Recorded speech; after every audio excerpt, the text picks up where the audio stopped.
얼마나 이렇게 해야 된다는 거. 가슴 그게 제가 아직까지 뭘 하더라도 다시 뭘 사더라도 다시 이제 계속 염두에 두고 안 되나 그랬었는데 그게 잘못이었다는 거더라고요.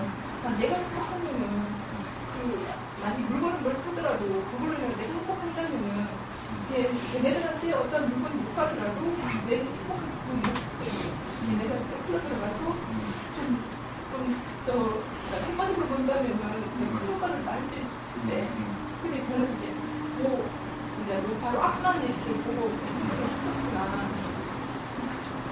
네, 그런 생각이 들고 그리고 이제 애들 학년이 높아가면서 좀 그런 좌절감 있었거든요. 제가 머리가 그렇게 이제 시험을 쳤더라도 유전이야 이거는 유전적으로 안 돼. 이렇게 이제 유전쌤 이제 강의하실 때도 뒤에서 이건 유전이야.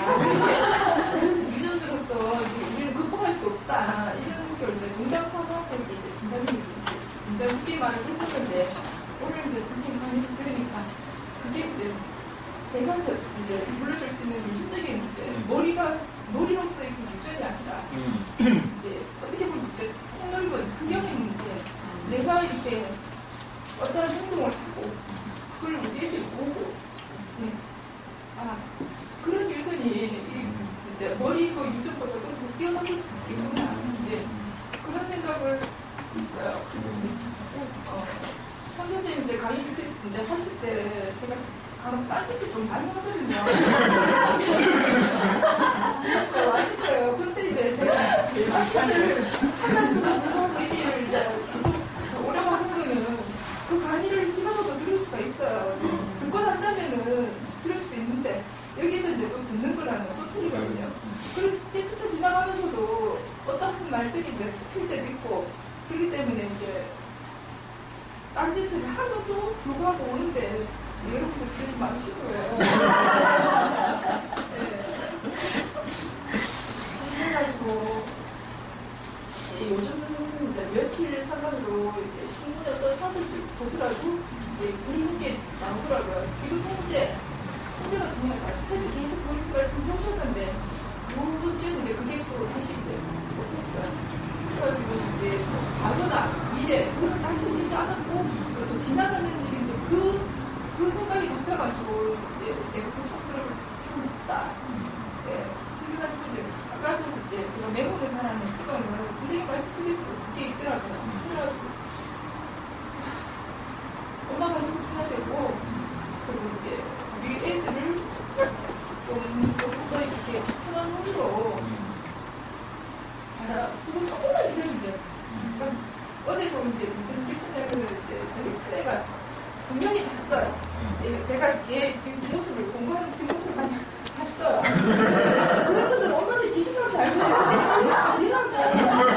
자기가 이제 미안하게 좀 큰 소리를 치는 거예요. 너무 황당해가지고 말이 안 나왔어요.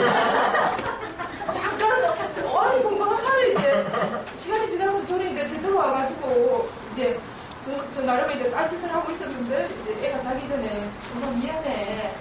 어제 안 그랬고 오늘 아침에 그랬거든요. 엄마 미안하다고. 엄마 내가 어제 잤다고 이렇게 얘기를 하더라고요. 그러니까 저는 한번에 이렇게 딱 변할 수가 없는 사람인 것 같아요. 경영연이나 아니면 원비련이나 그러면 제가 보기엔 어떻게 저렇게 이렇게 받아들여가지고 그걸 표현하고 그렇게 할 수가 있을까? 아주 저는 너무 신기하거든요. 저는 그래서 그렇게 쉽게 하면 있지만은 이게 다 변할 수는 없지만 이제 조금 그게 더디더라고요. 잠수대처럼 나온 그 달팽이처럼 그렇게라도 가면은 나중에 언니가 딸과 같이 하듯이 제 꿈은 그런 거예요. 이렇게 와가지고 계속 이렇게 와서 우리 애도 이렇게 잘 자랐다. 그게 다 여러분과 이제 여러분들이 도와준 그렇게 되는 거죠. 이제 결과적으로 둘 사이의 관계도 그럴 뿐더러 이제 결과적으로도 조금 더 좋은 걸 내셨고 오늘 언니 보니까 참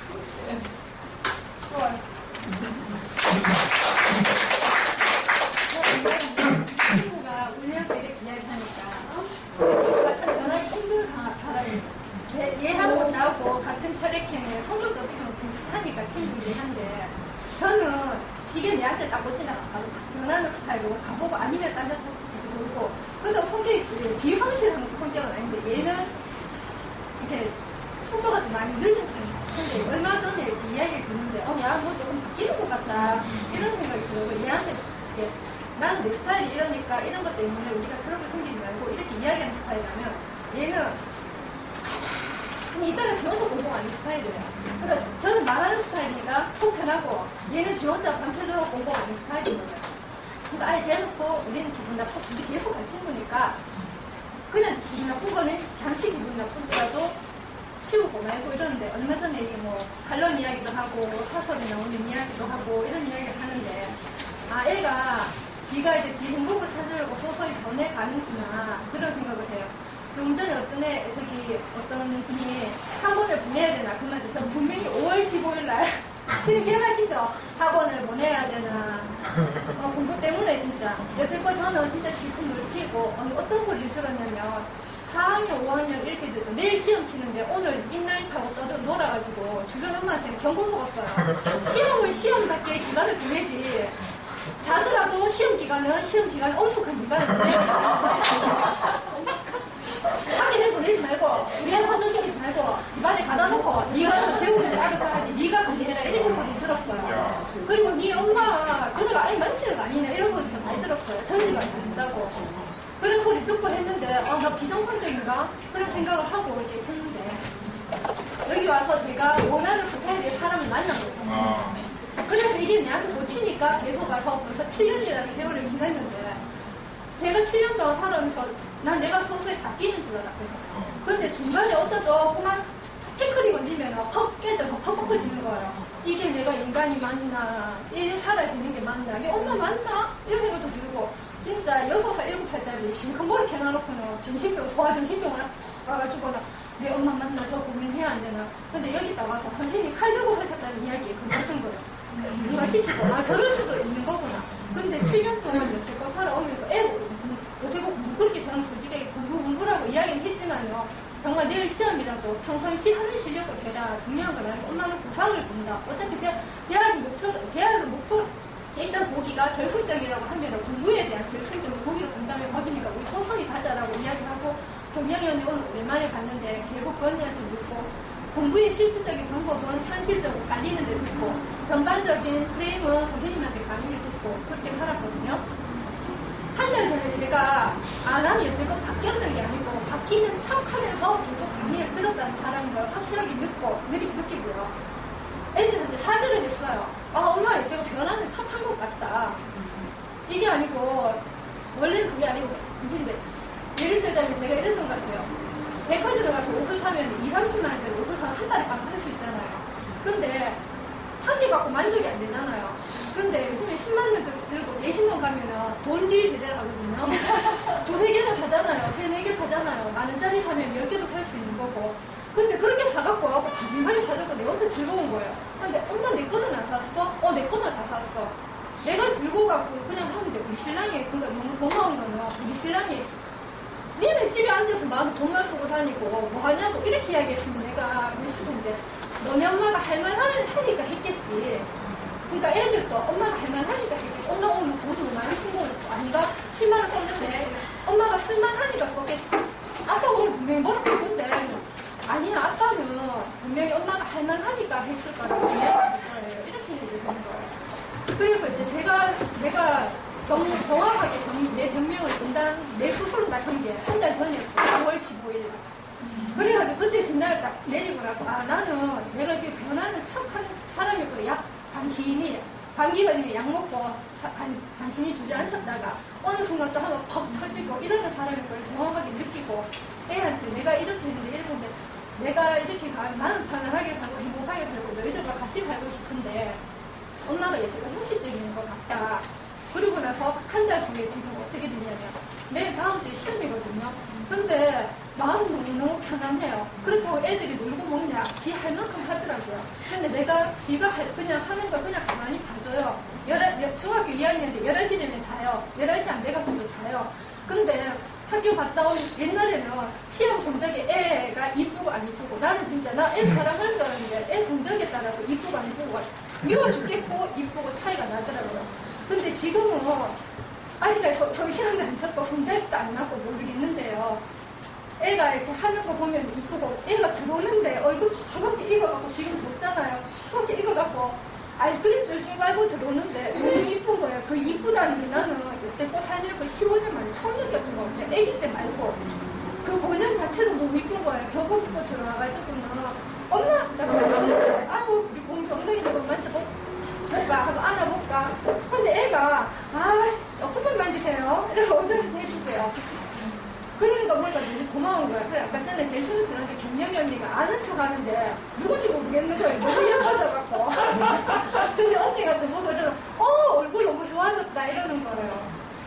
저 보톡스 맞고 이런 거 아무것도 안 했는데 얼굴 좋아진 거 맞아. 한 달 전에 마음 정리 끝나고 대신 잘 살아가고 있거든요. 그러니까 이제 교회라는 거는 물질적인 교회가 아니라 내 마음속의 교회인 거예요. 그러니까 나는 여기 서점에 와서 서점이 내 교회고요. 선생님 말씀이 교회 목사님 말씀인 거예요. 그러니까 뭐 목사님 저 불교가 기독교라서 그런 건 모르겠는데 한 달 전부터 제가 선생님 말을 계속 얼마나 많이 들었어요. 그거를 선생님 말하면 그 다음 말 뭔지 대충 알겠거든요. 아니 흐름적인 말은 뭔지 계속 반복되거든요. 알겠는데 그 속의 의미가 뭔지 내 스스로 다시 드러나는 거예요. 엄마가 작년에 돌아가셨는데 그게 되게 힘이 들었었거든요. 근데 선생님 보고 그 얘기까지 했었어요. 선생님 제가 엄마 경배를 하면서 엄마를 돌아보냈는데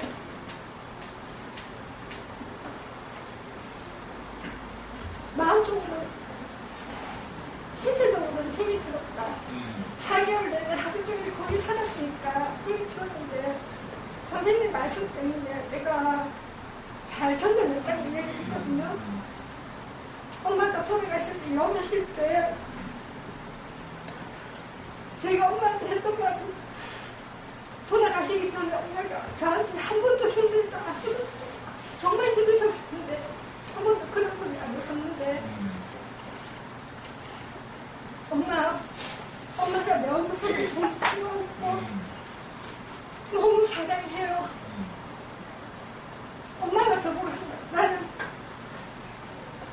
옛날에 중학교 나왔으면 못 나온 학교도 아닌데 가방끈이 짧아서 너네들 실제적인 도움을 못 줘서 너무 미안하다고 이야기했는데 그 미안한 게 아니고 엄마 만약에 엄마는 지식은 없는지 모르겠지만 요즘 가는 것처럼 엄마는 지혜로서 우리를 이만큼 키웠기 때문에 엄마 같은 사람은 세상에 없고 나는 엄마 딸인 게 너무 사랑스럽고 내 엄마 했기 때문에 너무 사랑한다고 이야기했어요. 그러고 나서 엄마 간병을 많이 했었는데 그러고 나서 돌아가셨는데 영을 하면서 엄마 모습 봤을 때 정말 영한테 정말 나도 모르게 눈물이 확 쏟아 나거든요. 근데 엄마한테 하는 말이 뭐였냐면 엄마 사랑합니다.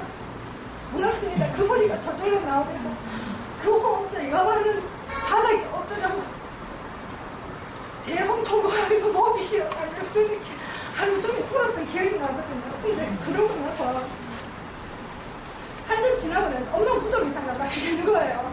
엄마가 로또에 나가는데 내가 불효력 아닌가? 아니 엄마가 그렇게 사랑스럽고 엄마가 눈에도 보이고 그런데 나는 왜 엄마 로또에 가서 가지를 않는가 이런 생각이 드는데 우리 큰엄마가 니 왜 이렇게 많이 늙었노? 이렇게 이야기하더라고. 마음고생이 많았는가 보다 이렇게 아니에요. 그러고 이제 엄마가 너무 보고 싶을 뿐이에요. 그냥 그렇게 이야기했는데 나중에 지나고 나서 내가 거기 안 가도 내가 죄책감을 느꼈는데 저번에 경희 언니가 하는 말을 듣고 이 맘이었는가 봐 싶은 게 꼭 묘토를 가지 않아도 나는 엄마와 늘 같이 있다는 생각을 가지고 엄마 점심을 먹고 내가 힘들고 기쁠 때 엄마가 나한테 어떤 말을 해줄까 어떤 위로를 해줄까 그런 말을 하면서 살아가니까 꼭 엄마 묘토에 안 가도 나는 엄마와 같이 있다라는 생각이 많이 들더라고요. 그래서 근데 이런 말이 내가 만약에 이런 말이 없었으면 주변에 니 왜 묘토가 이런 사람들 사이에서 살았으면 내가 되게 죄책감을 가지고 그렇게 살았을 텐데 지금은 나 잘 살고 있는 게 우리 엄마한테 도움이 되는 거고, 내가 잘 사는 게 우리 아이한테 도움이 되는 거고, 내가 행복한 게 우리 엄마한테 못했던, 우리 엄마가 나한테 복수했던 모든 게 우리 아이한테 가는구나라는 생각이 드니까 내가 너무 편한 거예요. 그리고 성경 말씀 뭐 거기라 모르겠지만 내가 옷을 입었지만 가볍다는 거 있잖아요. 힘을 들이지 않는데, 그러니까 사람들 싸움에서 다툼이 안 일어날 수는 없지만 옛날에는 한때 집 받고 나면 정신병원 앞에 가지고 소아정신병원 가서 이래갖고 엄마 맞네 이런 자책을 느꼈어요. 야단치는 건 야단치는 거고, 그렇지만 그 본연에 내가 얘를 사랑하는 마음은 있는 거기 때문에 내가 야단치는 게 당당해지고 뒤끝이 없어지는 거예요. 그래서 나는 여태껏 7년 들었던 말도 그동안 꾸준히 쌓였던 그 표면적인 말들이지, 내가 실생활에 접목이 되면서 이렇게 내가 내 스스로 그게 뭔지를 이렇게 파악해내고, 그러니까 요즘에는 그게 그 말이 무슨 말인지 알겠고, 처음에는 화요 심화가 이야기 들었는데 무슨 말인지 모르겠는 거야. 그냥 익숙한 말만 들었는데 요즘에 서서히 그게 무슨 말인지가 귀에 들리는 거예요. 그래서 이렇게 집에 가면은 우리 신랑한테도 너무 감사하고, 우리 애가 아침에 일어나서 찡찡거리지만 찡찡거리는 그것도 일어나기 싫은데 이거는 엄마 마음도 이해해주면 고맙고, 학교 잘 다녀올게요. 그래서 뛰어나가는 것도 너무 이쁘고, 그러니까 애가 너무 이뻐 보이는 거예요. 그러니까 성적 공부는 내가 하면은 뭐 내 편하기 위한 수단이긴 하지만 내가 진짜 단물을 받아 먹고 옷을 입었지만 덥지도 않고 춥지도 않고 편안하게 사는 그런 그거라면 나는 요즘에 이런 말 하고 싶어. 니도 너네 내처럼 이렇게 살아주면 좋겠다 이런 생각이 드는 거예요. 편안하다는 거. 그래서 애한테 그런 말 했는데, 우리 소령이한테 얘가 참 열심히 살거든요. 성실히 살고, 그리고 애가 진국이에요. 진국이고, 그런데 지가 표현을 잘 안 할 뿐인데 그 표현을 오늘 하는데 갈수록 좀 날로 불쌍하다는 생각도 들고, 그리고 얘 때문에 다 이야기를 꺼낸 것도 하고 길어서 죄송하고요. 우리 소령이 대단하다고 이야기를 드리고 싶어요.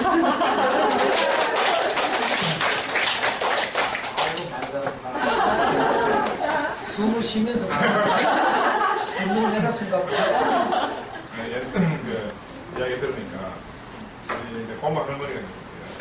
어릴 때 대구 오시면 꼭 저한테 해주는 이야기 하는데, 우리 집이 워낙 가난하고 다 찌어져서 할머니가 신경 찌어보면 희망이 없는 거야. 나를 보면서 니는 상관은 내가 너를 보면 내 친정의 마지막 희망인데 지금 보면 니는 한 촛불. 네가 잘 성장해서 우리 집안에 참 이렇게 됐으면 좋겠다. 그러면서 어떤 이야기를 하냐면, 그때 6.25 전쟁 후에 남대문시장에서 화목 장사를 하는데, 평양에서 한경도에서 내려온 할머니 한 분하고 우리 아버지랑 둘이 같이 장사를 했어요. 근데 저 시장 끝에서 둘이 아이가 학교 끝나고 강원도 가서 막 쫓아오면 우리 할머니는 사살 때 먹던 거 입에 끌어 내가지고 아 주려고 챙겨놓는데, 이 북한 이북에서 살면은 아들이 엄막 하면 입에 다 때려. 숨도 못 쉬고 숨도 못 하는 것처럼. 우리 할머니가, 야, 네가 애미가 돼가지고 어떻게 그럴 수가 있냐. 알아서 한 게 미겠지만, 그때 그 할머니 하는 말이, 이 전쟁통에 내가 살아야 애가 살지. 네가 미친애다. 네 지금 아 사랑한다고 아한테 집어주고 네가 굶어 죽으면 이 전쟁통 애는 어떻게 하냐. 난 어릴 때 우리 할머니가 왜 내한테 그런 이야기 하는지 잘 몰랐어요. 근데 내가 성장하고 자라면서 보니까 아니 우리 어머니가 이제 제일 가난하게 우리 아이 저희들 키웠잖아요. 그 아까 이제 자매 이야기하는 것처럼 내가 희생하고 키우는 거야. 그래서 이게 희생하고 키우기 때문에 기대가 있고, 기대가 충족하지 못하고 원망이 돌아가요. 그럼 애들은 나중에 야 내가 너를 이렇게 희생하고 키웠는데 네가 왜 이럴까 뭐 뭐라고 하는가 하면 엄마가 그 희생하는 캔다 엄마 좋은 대로 살지 이렇게 나온다. 그러면 이제 엄마는 갈 곳이 없어요. 갈 곳이 없어요. 우리가 생각하는 기준하고 아이들이 보는 기준하고 다를 수 있다. 그래서 사실은 저는 이제 대한민국의 엄마들이 건강해야 우리나라가 건강하고 이제 온 사회 건강하다고 생각을 해요. 사실은 엄마만 중심을 딱 잡으면 남편은 힘없거든. 나도 세입하고 끽소리 뭐합니까? 끽소리 뭐예요? 사실은 엄마들이 행복하지 못한 게 엄마들이 희생해도 남편이 하든 아이들이 하든 다른 집이 하는 거 똑같은 거고 다른 거를 다 그래 하지 이렇게 생각하는 거예요. 얼마나 억울해. 너무너무 억울하지. 그래서 그래서 억울하지 않은 인생이 돼야 돼. 억울하지 않는. 그렇다고 내가 나만 챙기는 건 아니에요. 제가 우리 병원에 이제 그 약간 이념 미션 이야기인데 핵심 가치 중에서 정직이라는 게 있죠. 그러니까 직원들 뽑아가면 신입생 오리엔테이션 할 때 꼭 이야기합니다. 정직이 무엇이 정직이냐? 솔직하게 말하는 게 정직이다. 남을 안 속이는 게 정직이다. 우리 표면적으로는 거의 대부분 사람이 정직해요. 근데 이면적으로 정직한 사람이 한 사람도 없습니다. 여러분 가면 정직은 뭐냐면 나는 이기적이라는 걸 인정해야 되는데 내가 그러지 나는 니를 위해서 병원 안 써왔다. 니 우리 병원 입사할 때 나를 위해서 왔나? 니를 위해서 왔잖아. 우리 두 이기적인 인간이 만나가지고 어떻게 하면 성과를 내는 게 조직의 달리기야. 그래 제일 중요한 거는 니도 이기적이고 나도 이기적인 사실을 시인해야 돼. 나는 이기적이라는 말 우리 사람한테 너무너무 많이 들었어. 결혼 이후에 기가 따갑처럼 니는 이기적이다. 난 한 번도 인정 안 돼. 내가 제사적인 사람이 어디 있노? 근데 보니까 아까 리차드 도킨슨이 이야기했던 이기적이거든요. 우리는 우리 몸속에 어차피 이기적 유전자의 지배를 받고 살기 때문에 이타적 인간은 아무도 없습니다. 이타적 행위조차도 이기적이에요. 그래서 이기적이지 않다고 포장하게 살면 너무너무 힘들어요. 너무너무 힘들어요. 인간의 그 계모가 진짜 엄마처럼 발악하면 얼마나 힘들겠습니까? 계모는 계모답게 아이를 키워요. 친엄마는 친엄마답게 아이를 키워요. 이건 이제 아닌데, 출생 성분이 다른데 그걸 요구하면, 그게 이제 2조 우리 500년 동안 여자들을 갖다가 정말로 뭐 죽게 만든 그 아주 율법적인 거예요. 그래서 엄마들이 우리가 강의를 듣고 엄마들이 행복하시면 행복이 금방 전해질 거예요. 아이들은 엄마 행복하는 건 뭐예요? 가실은. 그러면 그 다음에 아이들은 자기들 알아서 해요. 부족하지 않거든.